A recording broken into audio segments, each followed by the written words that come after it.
but you don't have the DOJ go after people because they have bad opinions about, or opinions about some people they don't like. Like, look, man, whether or not people want to admit it, like, you're free to have unpopular opinions. Right. You're free to not like this group of people or that group of people. I know that it's been pounded into people's heads that, like, racism is actually not just illegal, but it's a sin. It's somehow, it's a sin against society or whatever. In the United States, you can be an asshole if you want, right? Like, illegal. it's That's what not makes us illegal. beautiful. And so, like, this whole idea that that you would use the Justice Department against people because they have unpopular opinions is really bad. And we see why it was really bad because of all the things that had happened during COVID. All the people that were like, no, I don't like the lockdowns. I don't like, I don't think this. And I disagree about the origins or whatever. All those people that had bad opinions, a lot of them turned out to be right. Yeah. And so I always try to remind people, too, like, don't get all comfy with big government during Trump's term, because anything that he passes and uses, if it changes in 4 years, I don't want this stuff coming against me. Yeah. So do not. I see it all the time. They're like, oh, well, Trump's in power. I'm okay with this. I'm like, you shouldn't be. What other examples do you see? Well, I think this is a great example of it. Are there any other overreaches? No, I haven't seen anything yet, but I'm saying just don't just carte blanche everything Trump says, rubber stamp it. Like, think about if the power changes in 4 years, do you still want them having that power? Right now I've been very on board with everything happening, but something like this that could have read, will quell vandalism and intimidation on college campuses. End of story. Like, I think we need to do that. I don't think our kids should. It's already illegal, though. That's a good point. But they're just another grandstanding, because for 100%. some reason, Why are campuses the focal point here?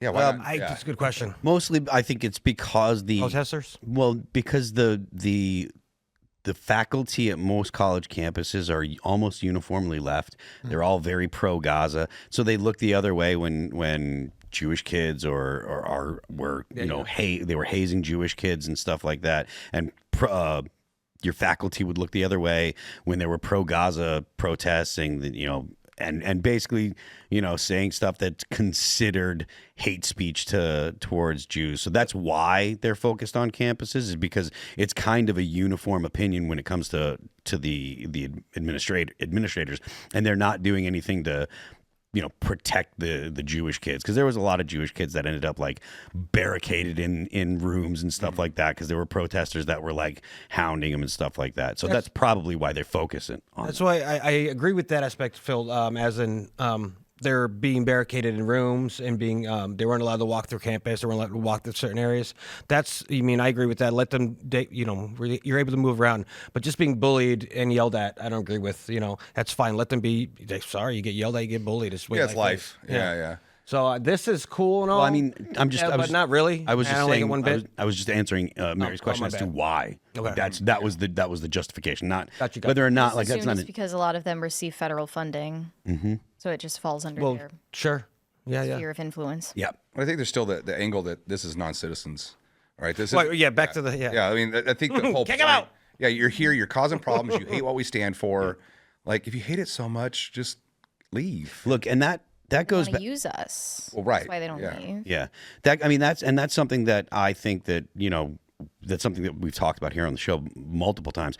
If you are not a fan of the United States, if you're an anti-capitalist, you shouldn't be allowed in the U.S. Agreed. If you're a communist, you shouldn't be allowed in the U.S. You certainly shouldn't be given money to go to school here. If you and the reason I say communist is because a communist at a fundamental disagreement with communism and with a liberal society, right? If you don't believe that you should be able to own property, if you don't believe that your body is your property, your life is your own property, which is communists don't believe, then you shouldn't be allowed to come. We're not compatible. What about those of us who may oppose both a liberal society and a communist society? Where do we belong? If you're already an American, you're already an American. But again, I'm only talking about immigration. A lot of these dumb American kids who identify as communists, they don't know what it even means.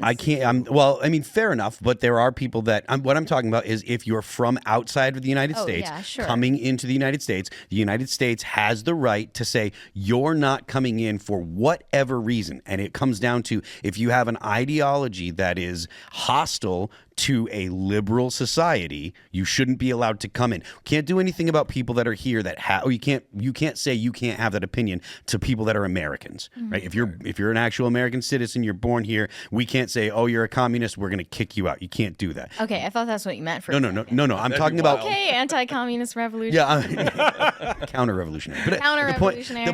the point that I'm making is when it comes to immigration, people that we accept into the United States, if you don't believe in the principles that make America America, you're not welcome in the U.S. as a whatever, It doesn't really matter what the reason is. I mean, we might just not like the cut of their jib. I don't hate that either. Thanks for checking out this clip from Timcast IRL. Make sure to watch the show live Monday through Friday at 8 p.m. Subscribe to this channel, and we will see you all there.